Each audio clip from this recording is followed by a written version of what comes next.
نمک حرام عورت سسرال میں بھی جوتے کھائے گی۔ شادی کریں اور نکالیں اسے، ورنہ ایک دن ہم سب کا منہ کالا کرائے گی یہ غلیظ عورت۔ جبران بولنے پر آیا تو رکنے کا نام ہی نہیں لیا، جبکہ سیما بیگم کو اس کے الفاظ کے بجائے سے باہر تک جاتی ہوئی آوازوں کی فکر ہونے لگی تھی کہ کہیں پڑوسی سن کر تماشا دیکھنے گھر ہی نہ آ جائیں۔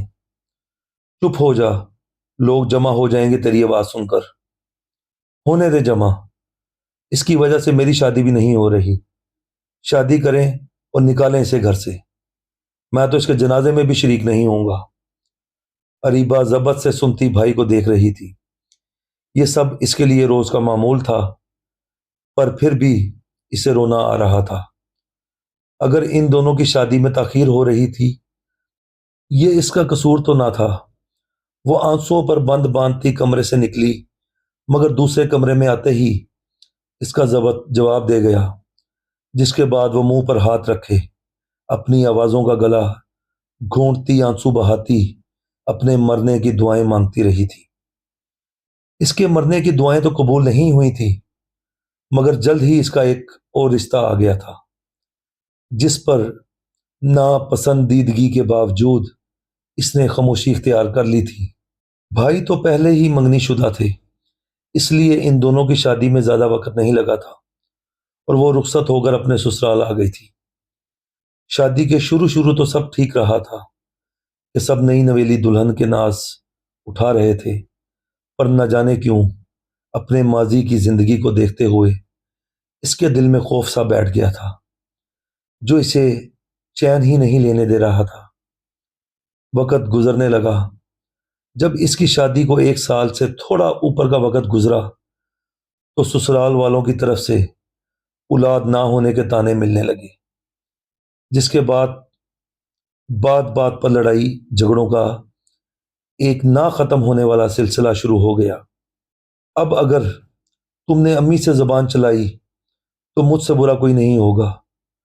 رمیز کھا جانے والی نظروں سے اسے دیکھتا گرایا۔ وہ ابھی دفتر سے گھر لوٹا تھا، مگر گھر آتے ہی ماں کی طرف سے ملنے والی بیوی کی شکایتوں نے اس کا دماغ گھما کر رکھ دیا تھا۔ میں نے تو کچھ بھی نہیں کہا۔ وہی چپ، بالکل چپ۔ ایک تو اولاد نہیں دے سکی، اوپر سے زبان درازی بھی شروع کر دی۔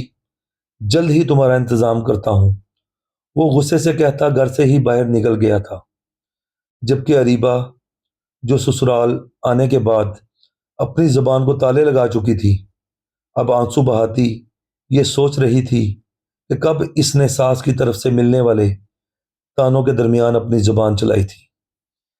رمیز کی دھمکی صرف دھمکی ثابت نہیں ہوئی تھی، آنے والے کچھ ہی دنوں میں اس نے اریبہ کے خوف کو حقیقت کا روپ پہنایا۔ جب ایک دن وہ کام کے بہانے گھر سے نکلا اور واپسی پہ اپنے ساتھ ایک عورت کو گھر لے آیا۔ یہ کون ہے رمیز؟ سوال رمیز کی ماں نے کیا۔ یہ آرزو ہے، میرے دفتر میں ہی کام کرتی تھی، ہم دونوں نے شادی کر لی ہے۔ الفاظ تھے کہ گویا پگھلا ہوا سیسا جو اریبہ کے کانوں میں انڈیلا گیا تھا۔ کچھ بھی کہے بغیر وہ اپنے کمرے میں آ کر دروازہ بند کرتی آنسو بہانے لگی تھی۔ دل میں آیا کہ گھر والوں کو فون کر کے اپنے اوپر گزری اس قیامت کے بارے میں بتائے، پر سسرال میں بھی جوتے کھائے گی اماں اور بھائیوں کی باتیں یاد آتے ہی وقت کے اس ستم ظریفی کو بھی خاموشی سے سہ گئی کہ اس کے پیچھے لڑنے والا تو کوئی تھا ہی نہیں جو اس کے حق میں بولتا، اور پھر وقت یہاں تھما نہیں تھا۔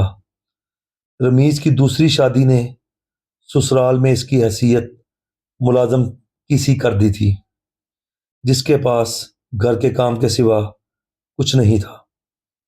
اس کا دل چاہتا تھا سب چھوڑ چھاڑ کر واپس اپنے ماں باپ کے پاس چلی جائے، مگر بھائی، بھابھی اور ماں کے تانوں کو سننے کی ہمت اس میں نہ تھی۔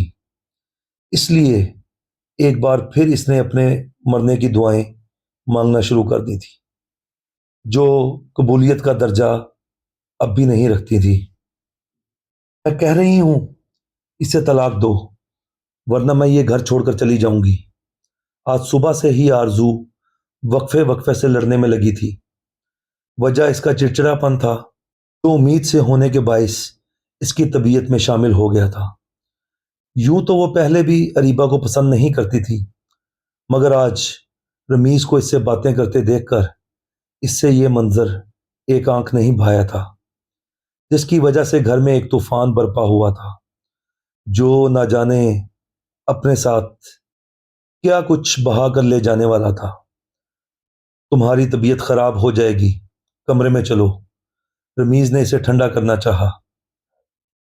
نہیں، آج یا تو یہ رہے گی یا میں، وہ بھی ضد پر اڑی تھی، جبکہ اریبہ آنکھوں میں خوف لیے ان دونوں کو دیکھ رہی تھی۔ ساس سسر بھی بہو کی طبیعت کے باعث اسے نرمی سے سمجھا رہے تھے، مگر وہ تھی کہ کچھ سننا ہی نہیں چاہتی تھی۔ اس ہی لڑنے جھگڑنے اور سمجھانے میں جب سب کچھ برداشت سے باہر ہوا تو اریبہ نے وہ ستم بھی دیکھا تھا جس سے بچنے کے لیے وہ سب کچھ چپ چاپ برداشت کر رہی تھی۔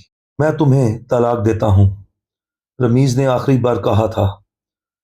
اپنی محبوب بیوی کی خاطر وہ اسے ہمیشہ کے لیے چھوڑ چکا تھا۔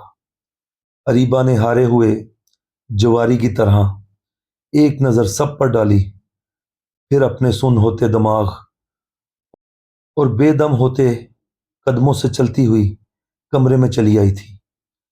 اس گھر سے ہمیشہ کے لیے جانے کی خاطر اپنی الماری کھول کر اس نے ہاتھ آگے بڑھایا تھا۔ نہ جانے اتنی ہمت کہاں سے آئی تھی کہ جو وہ پہلے نہیں کر پائی تھی، اب بنا سوچے سمجھے ہی کر گزرنے کا ارادہ رکھتی تھی۔ اماں، کاش میں بیٹی نہ ہوتی تو آج زندگی اتنی مشکل نہ ہوتی۔ کہنے اور سننے میں تو بہت اچھا لگتا ہے کہ بیٹیوں کے دو گھر ہوتے ہیں، لیکن میں بتانا چاہوں گی کہ حقیقت میں بیٹی کا کوئی گھر نہیں ہوتا جہاں وہ اپنے قدم جما سکے۔ اس کی بند ہوتی آنکھوں میں شکوہ ابھرا ہوا تھا، جس کے ساتھ ہی ہر طرف اندھیرا چھا گیا تھا۔ حرام موت مر کر ہمیشہ کے لیے جہنم کما لی، برداشت نام کی تو چیز ہی نہیں ہے آج کل کی لڑکیوں میں۔ ذرا ذرا سی بات پر خودکشی کرنے چل پڑتی ہیں۔ لوگ تو یہی کہیں گے سسرال والوں نے مار دیا۔ آج اریبہ کو گزرے سال ہوا تھا، اب بھی کہیں محفل میں اس کا ذکر آتا تو لوگ یوں ہی حرام موت کو گلے لگانے پر افسوس کا اظہار کرتے ہوئے اس کے جہنم میں ہونے پر مہر لگا دیتے تھے، جس کی دنیا بھی شاید کسی جہنم سے کم نہ تھی۔